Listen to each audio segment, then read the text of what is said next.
Ketika pada tanggal 10 Muharram, apakah umat Islam berpuasa? Berpuasa. Mengapa umat Islam berpuasa pada tanggal 10 Muharram? Kalau saya nanya, jamaah nggak usah jawab, nanti saya jawab sendiri. Nabi SAW sampai ke kota Al-Madinah Al-Munawwarah. Nabi mendapati orang Yahudi Bani Nadir, Bani Quraizah, Bani Qainuqa, yaitu di Khaybar, tidak makan, tidak minum, mereka berpuasa. Nabi bertanya kepada mereka, "Mahadza, hari apa ini?" Mereka menjawab, "Hadza yaumun salihun, ini hari yang baik. Najjallahu fihi Musa, hari ini Allah menyelamatkan Nabi Musa. Wa aghraqa fihi Fir'aun, hari ini Allah menenggelamkan musuhnya, musuh Allah, musuh umat, musuh kebenaran bernama Fir'aun." Maka hari itu Nabi Musa bersyukur kepada Allah. Pada hari itu kaum Yahudi bersyukur kepada Allah karena Allah sudah menyelamatkan Nabi Musa. Maka apa kata Nabi SAW? "Ana ahaqqu bi Musa minkum." Aku lebih berhak terhadap Nabi Musa daripada kamu. Maka Nabi pun mengajak kaum muslimin untuk melaksanakan puasa pada tanggal 10 Muharram yang disebut dengan Asyura. Apa maknanya? Berpuasa tanggal 10 Muharram, mensyukuri nikmat Allah, selamatnya Nabi Musa dan tenggelamnya Fir'aun. Adakah nikmat yang lebih besar daripada selamatnya Nabi Musa? Ada. Apa itu? Lahirnya Nabi Muhammad sallallahu alaihi wasallam. Kalau selamatnya Nabi Musa diperingati setiap tahun, setiap 10 Muharram, setiap Asyura, dari sejak zaman Nabi Musa sampai zaman Nabi Muhammad sampai 2023, setiap tahun diulangi, maka begitu juga dengan kelahiran Nabi Muhammad sallallahu alaihi wasallam. Setiap tahun umat Islam bersyukur kepada Allah, termasuklah pada bulan Rabiul Awal tahun 1445 tahun 2023. Beginilah memuliakan kehadiran kelahiran Nabi Muhammad sallallahu alaihi wasallam. Kalau Nabi Musa yang diselamatkan Allah disyukuri atas selamatnya, padahal Nabi Musa itu menjadi makmum saat Isra dan Mi'rajnya Nabi Muhammad sallallahu alaihi wasallam. Ketika Sayyidina Umar bin Khattab membawa lembaran Taurat, Nabi memanggil, "Ya Umar, wahai Umar, apa itu?" Umar berkata, "Ini Taurat ya Rasulullah. Lau kana Musa hayyan ma wasa'ahu illa ayat tabi'ani." Seandainya Nabi Musa hidup, dia mengikut aku. Kalau Nabi Musa yang mengikut saja dimuliakan setiap tahun, apalagi Nabi Muhammad sallallahu alaihi wasallam yang diikuti Sayyidul Awwalina wal Akhirin, Sayyidus Thaqalain, Sayyidul Anbiya wal Mursalin, Sayyidina wa Maulana Muhammad sallallahu alaihi wasallam. Ini Ustaz Abdul Somad ini mengada-ngada ini. Masa lahirnya Nabi Muhammad dikiaskan pada selamatnya Nabi Musa? Nabi Musa lain, Nabi Muhammad beda. Nabi Musa diselamatkan Allah, puasa setiap tahun, begitu cara bersyukur. Ya Nabi Muhammad urusan lain. Ini Abu Somad ini ngambil dalilnya ngawur ini. Itu bukan saya yang buat-buat dalilnya.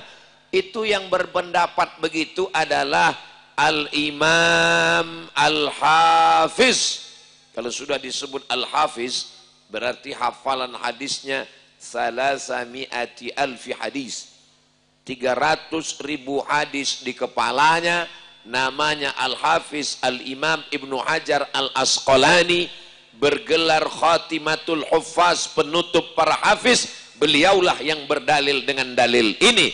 Kalau selamatnya Nabi Musa diperingati setiap tahun, disyukuri setiap tahun, maka kelahiran Nabi Muhammad pun diperingati dan disyukuri setiap tahun. Setelah saya jelaskan, terserah jamaah mau ikut Imam Al-Hafiz Ibnu Hajar yang mengatakan boleh maulid, silakan. Ada imam hafal hadis 300.000 mengatakan maulid adalah disyariatkan, maulid adalah dalilnya ada, maulid itu mensyukuri seperti mensyukuri selamatnya Nabi Musa. Tiba-tiba ada ustadz yang hafal hadisnya cuma 3, itu kalau laptopnya hidup. Kalau laptopnya mati, hadisnya hilang sama sekali. Sanadnya terbang, matannya melayang. Mengatakan maulid itu bid'ah. Hanya dengan satu hadis, wa kullu bid'atin dhalalah wa kullu dhalalatin finnar. Jamaah terserah milih antara 2. Mau ikut Imam Al-Hafiz Ibnu Hajar Al-Asqalani yang 300.000 hadis, atau mau ikut Ustadz yang 3 hadis kalau handphonenya menyala. Saudaraku yang dimuliakan Allah Subhanahu wa ta'ala. Yang kedua, apa kata Allah dalam Al-Quran? Wa dzakirhum bi ayyamillah. Ingatkan mereka bi ayyamillah, dengan hari-hari Allah.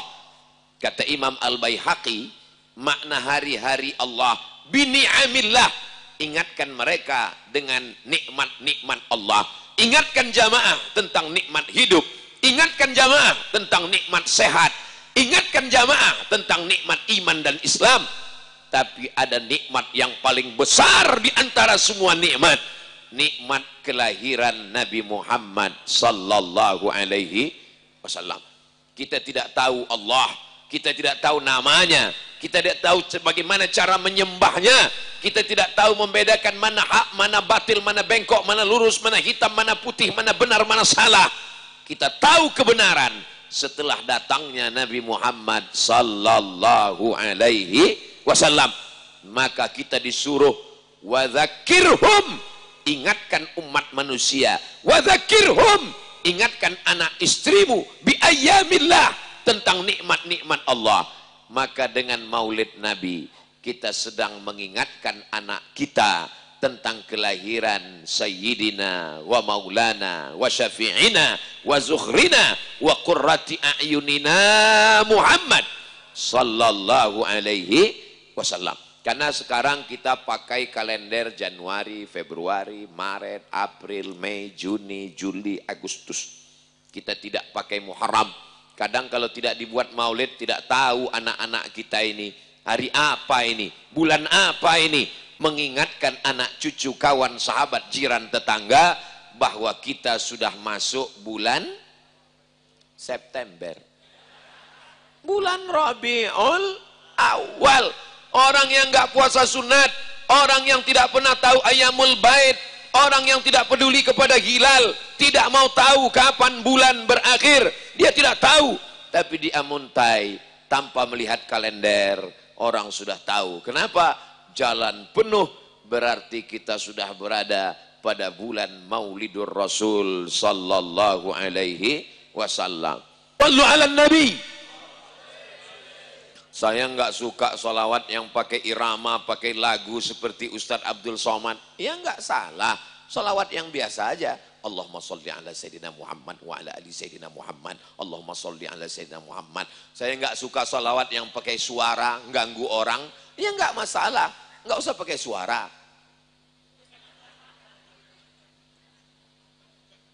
Yang penting bersodakoh. Saudaraku yang dimuliakan Allah Subhanahu wa ta'ala, man shalla alayya salatan, siapa yang berselawat kepadaku 1 kali, sallallahu alaihi biha asyra, Allah balas 10 kebaikan. Wa huttan anhu asyara sayyiat, dihapuskan 10 kesalahan, dosa-dosa kesalahan. Wa rufi'at lahu asyara darajat, dinaikkan 10 tingkatan kemuliaan. Yang ketiga, ada seorang laki-laki, dia punya pembantu, nama pembantunya Suwaibah. Suwaibah ditugaskan menjaga adik iparnya bernama Aminah. Aminah sedang hamil tua. Wahai Suwaibah, jaga adik ipar saya. Nanti kalau anaknya lahir, sampaikan berita ke rumah. Siap komandan. Suwaibah pun menjaga. Ketika Aminah melahirkan anak, lalu Suwaibah pulang memberikan berita, wahai tuan, ya, Aminah sudah melahirkan anak. Anaknya laki-laki apa perempuan? Kalau perempuan, kubur hidup-hidup. Punya anak perempuan, buat malu. Anaknya laki-laki, tuan. Anaknya laki-laki, ya, saya sangat senang dengan anaknya laki-laki. Maka sejak hari ini, kamu saya bebaskan dari budak hamba sahaya. Kamu tidak lagi jadi pembantu. Kamu tidak lagi jadi pelayan. Kamu bebas jadi orang merdeka. Sejak hari itu, Suwaibah dibebaskan. Nama tuannya itu semua kita hafal.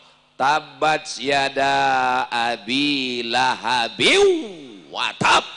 Orang yang senang dengan kelahiran Nabi Muhammad sallallahu alaihi wasallam, membebaskan budaknya Suwaibah.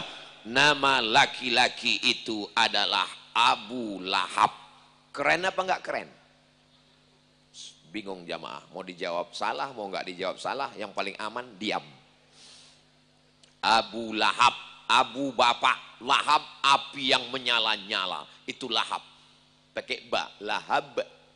Kalau pakai P, Lahab, makan kenyang. Ada rumah makan di Riau, nama rumah makan Abu Lahab, tapi pakai P. Jangan dibuat di Amuntai. Saudaraku yang dimuliakan Allah Subhanahu wa taala, Abu Lahab punya saudara namanya Hamzah bin Abdul Muttalib, Abbas bin Abdul Muttalib, Abdullah bin Abdul Muttalib. Saudara-saudaranya 10, saudaranya perempuan 5, banyak bersaudara. Lalu kemudian bermimpilah Abbas bin Abdul Muttalib berjumpa dengan Abu Talib, berjumpa dengan Abu Lahab. Lalu dalam mimpi itu dia tanya, wahai Abu Lahab, ya, apakah kamu masuk neraka? Of course, pasti masuk neraka. Tabat yada Abu Lahab. Khuffifa alayya fi kulli isnain.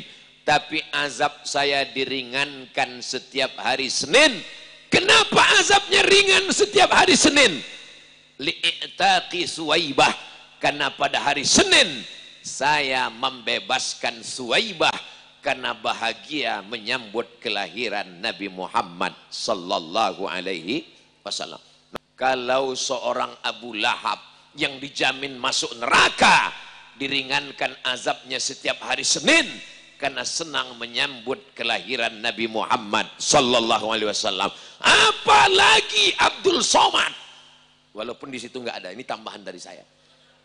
Apalagi orang beriman yang bahagia menyambut kelahiran Nabi Muhammad dan mati dalam keadaan tauhid, la ilaha illallah Muhammadur Rasulullah. Datang orang yang baru menyambut Nabi, memeluk Nabi dengan erat. Kenapa kamu peluk saya? Aku miskin, aku budak, aku hamba, aku sahaya, aku tidak punya apa-apa. Aku nanti di akhirat tidak mungkin berjumpa denganmu ya Rasulullah, ya Nabi Allah, ya Habiballah, ya khaira khalqillah. Apa kata Nabi? Almar'u ma'a man ahab. Orang akan bersama dengan siapa yang dia cintai. Wa qul i'malu, beramallah kamu. Fasayarallah, Allah yang akan melihat amal kamu. Wa rasuluhu, Rasulullah melihat amal kamu.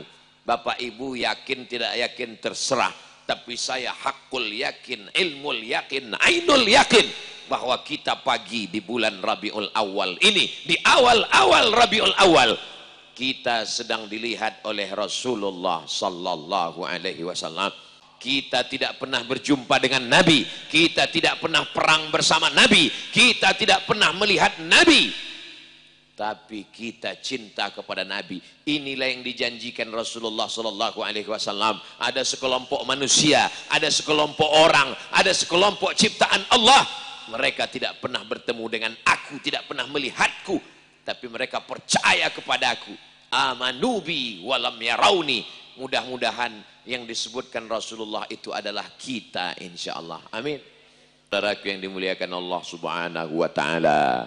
Yang kelima, bahwa dulu kata Imam Jalaluddin Abdurrahman As-Suyuti dalam kitab Al-Hawi lil Fatawi, ada seorang raja di raja, sultan segala sultan. Dia mengenang Nabi Muhammad sallallahu alaihi wasallam. Disembelihkannya kambing, sapi, lembu dan onta, dibagikan kepada masyarakatnya sebanyak 3.000 piring, 5.000 piring manisan untuk memuliakan mengenang kelahiran Nabi Muhammad sallallahu alaihi wasallam. Maka Bapak Ibu, muliakanlah bulan Maulidur Rasul sallallahu alaihi wasallam dengan apa yang bisa kita mampu. Saya Pak Ustadz bukan jualan manisan terus jual emping melinju, bagikan emping. Tapi ada jamaah yang sakit asam urat, ya jangan dikasih. Asam lambung, apa boleh buat? Asam pedas, yummy. Apa yang bisa kita berikan, kita berikan.